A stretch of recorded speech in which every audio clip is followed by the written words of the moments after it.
Welcome back. You're still watching Morning Live. Now, Mava Gqeba, a final year University of Fort Hare jazz music student, stole the show at the 2023 National Arts Festival when he walked away with the Standard Bank Ovation Award for his one-man show titled Dear Tata, What Makes a Man a Man. This award is presented to individuals whose performance was well produced and stands out among other things. Well, Mava joins us on Zoom to share a bit more about his work. Mava, a very good morning to you. A warm welcome to Morning Live. Speak to us about your love for jazz and music and how it weaved its way into your life. Sure. Thank you so much for having me.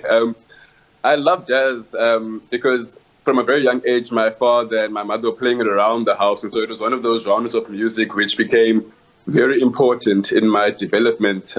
And then once I moved to the University of Fort Hare, then I was working with Dr. Makatini. It really just opened my mind up to all the possibilities of what jazz could be. So I definitely love the genre. Yeah, I want to talk about your show.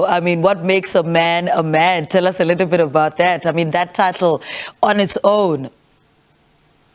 Sure. No, the show, I wrote it as a way to help people understand, or help men rather understand, that there are more than one way to be as black men. And I wrote the story because it's very personal to me. I wanted my own father to watch this production and just take away something of getting to know me a bit better.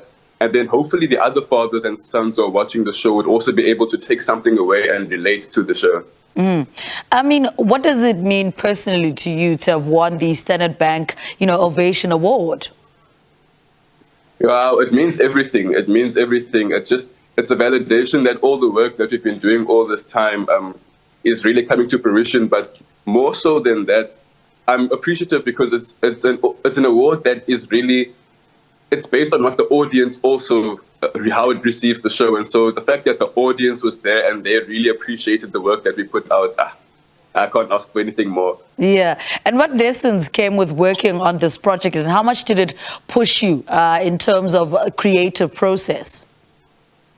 Sure. Wow. There was a lot of lessons that came out of this because it is my first time writing a production, because I'm usually on the songwriting side of things. And so this time I really challenged myself to write a full-on story. So it really developed my writing voice. What for you were some of the highlights of seeing what you wrote on paper come to life? Sure. Wow. The highlight of the entire experience for me was when I got to perform it for my own father and have him be in the audience and really get to see me and know me, and then also having other sons and fathers watching this production and people who I didn't even think would relate to the story texting me and coming to me after the show saying, wow, this and that scene really spoke to me, that song spoke to me. That has been the absolute best experience so far. Speak to us about the music and that is part of the production and putting it together. Sure. I actually started with the music before I even wrote a single word of the script. I went and I listened to a whole bunch of music in different genres.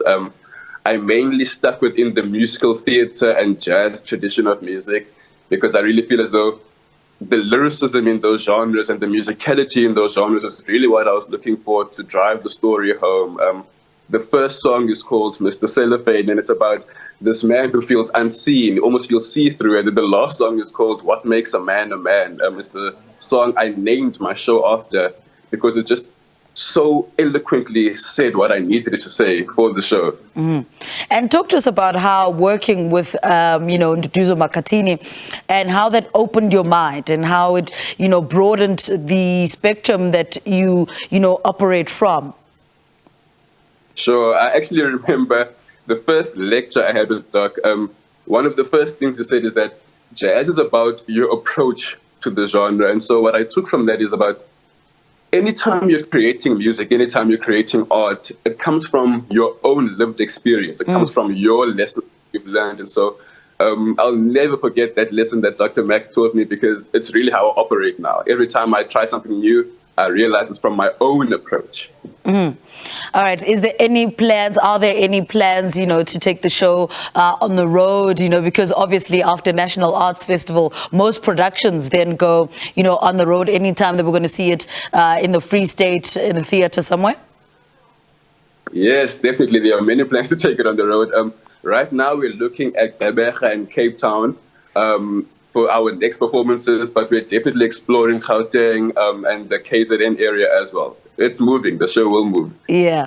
All right, Mava, congratulations. Thank you so much for talking to us this morning, Mava Gqeba, talking to us about winning the Standard Bank Young Ovation Award. He was among a group of talented students from Fort Hare who showcased their talent at the National Arts Festival. Congratulations there to him.